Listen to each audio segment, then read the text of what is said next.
looking to spruce up the outside of your house, these are the coolest and easiest lights you can buy and require no tools to install. Each box comes with everything you need.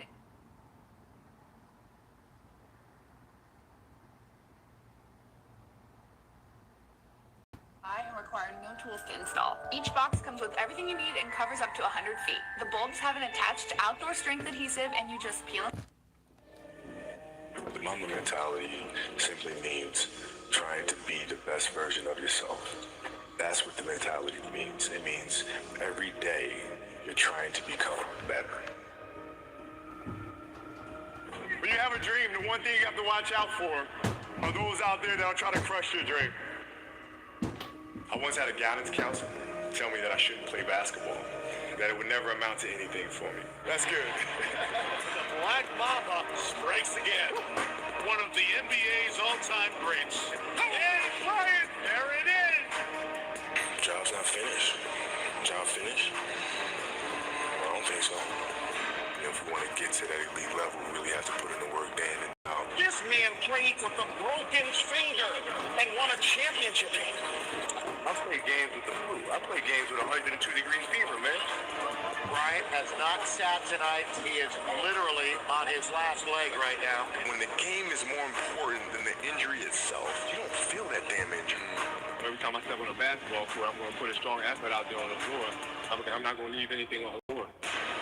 Mental toughness that you need to get in there and get the job done. Are you getting better every single day? That's the question. The key factor for me wasn't whether or not I was ready. It was the fact that if I wasn't ready, I was determined to figure out how to get ready. At the end of every day, you look yourself in the mirror and you ask yourself, did I get better today? So I challenge you to have your dream, go after it with all you have, and be legendary in your own right. My name is Kobe Bryant. Don't you ever forget it. It's a great feeling to know that you set a goal and you were able to reach that goal and to knock it down. Those times when you get up early and you work hard. Those times when you stay up late and you work hard. Those times when you don't feel like working, you're too tired, you don't want to push yourself, but you do it anyway. That is actually the dream.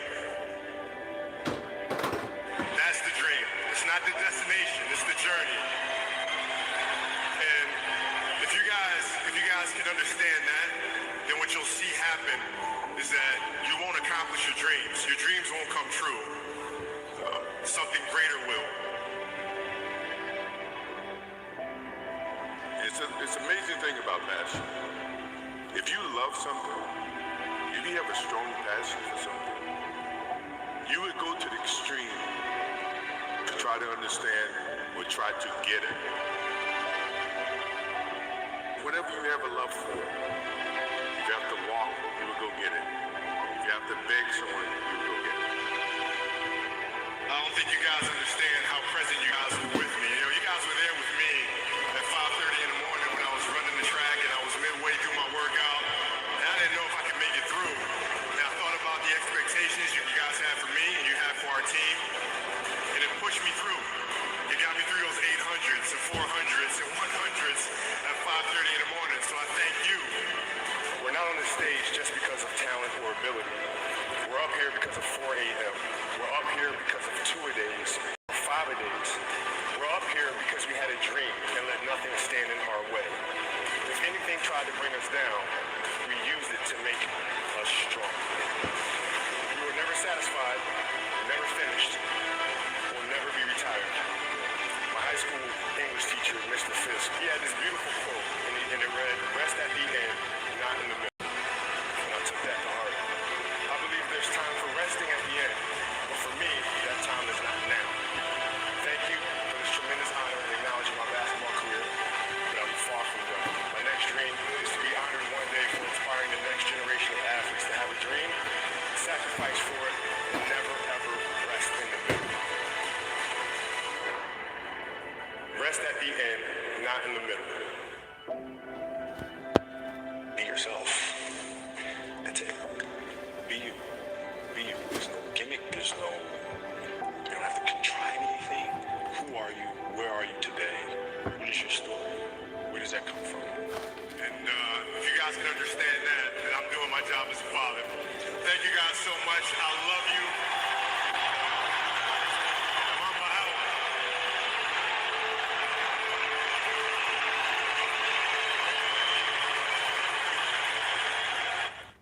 Yeah, I'd notice if my son didn't have his coat. Oh, so him losing his coat is my fault because you never let him lose anything. You didn't notice that he didn't?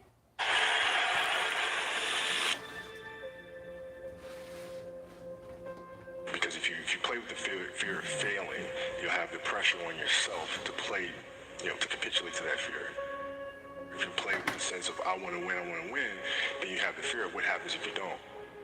But if you find common ground in the middle, in the center, then it doesn't matter. You're unfazed by either, right? And that enables you to really just stay in the moment, stay connected to it, and not feel anything other than what's in front of you. So I try to just be dead center.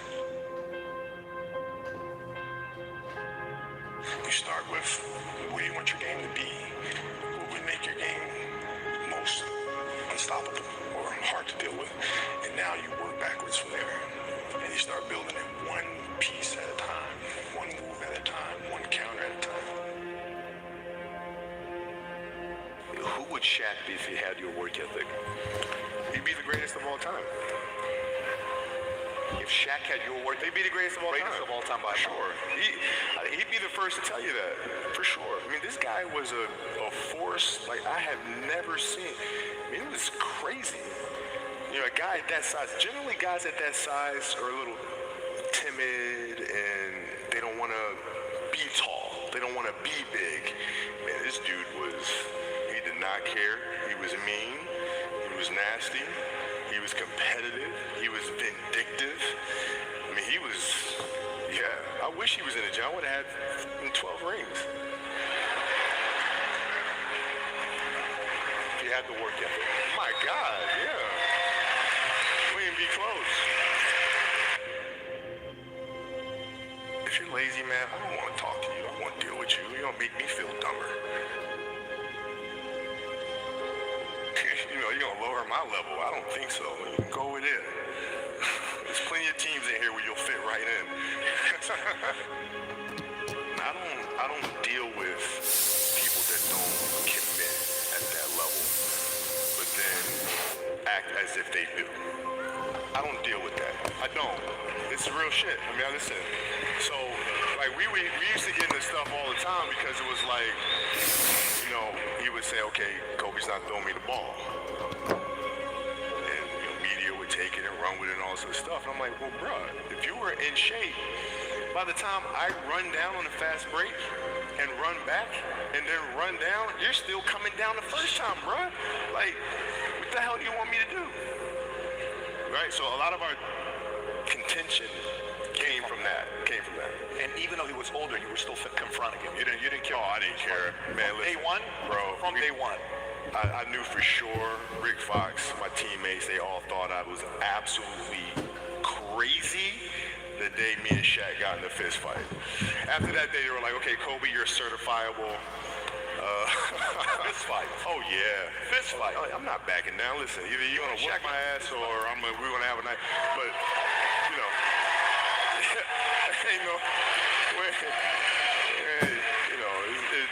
there's a level of respect, and for Shaq too, by the way. I know he's told me that day was a big turning point for him because it was like, he's generally used to talking trash and saying what he wants, and nobody really stepping up and challenging him on that. And then when he saw me challenge him on that, he was like, this kid's crazy. All right, I can win with that.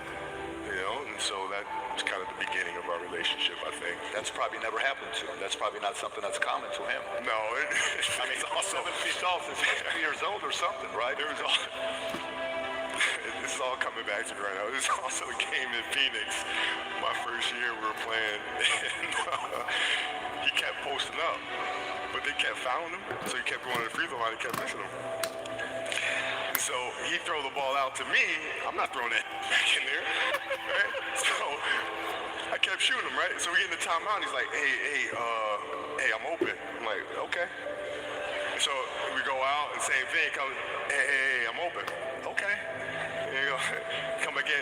Hey, dude, you gotta throw me the ball. I said, man, that, get it off the rebound if I miss, bro. You told him First year, 18 years old, man. 18 years old. Man, I must have been out of my damn mind. The story continues.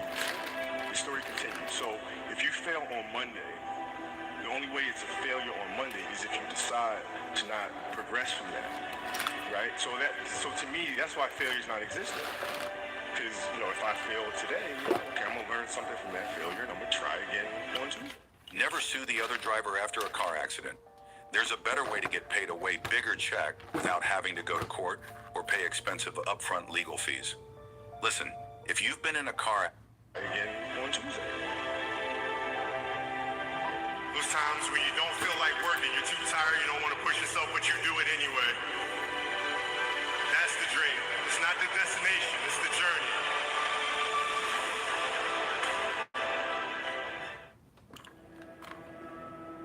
The day could be today that your career is over. Now what do you do? I said, I better get to work. Rest at the end, not in the middle. And that's something I always live by. I'm not going to rest, I'm going to keep on pushing now. There are a lot of answers that I don't have, even questions that I don't have.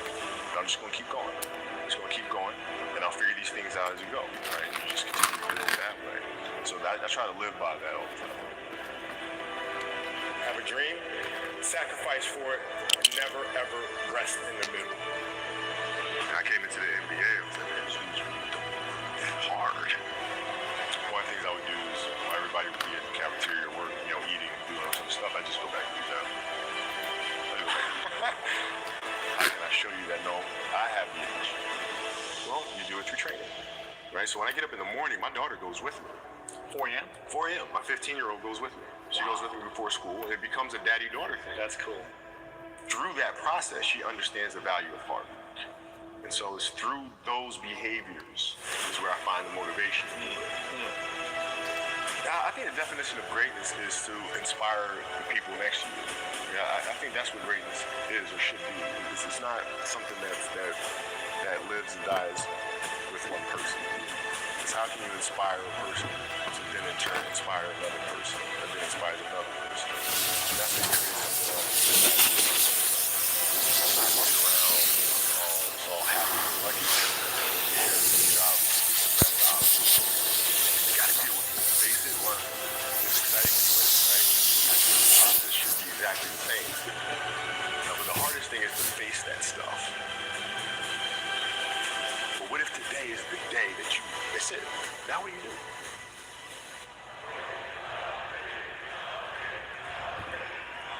What can I say? Mamba out.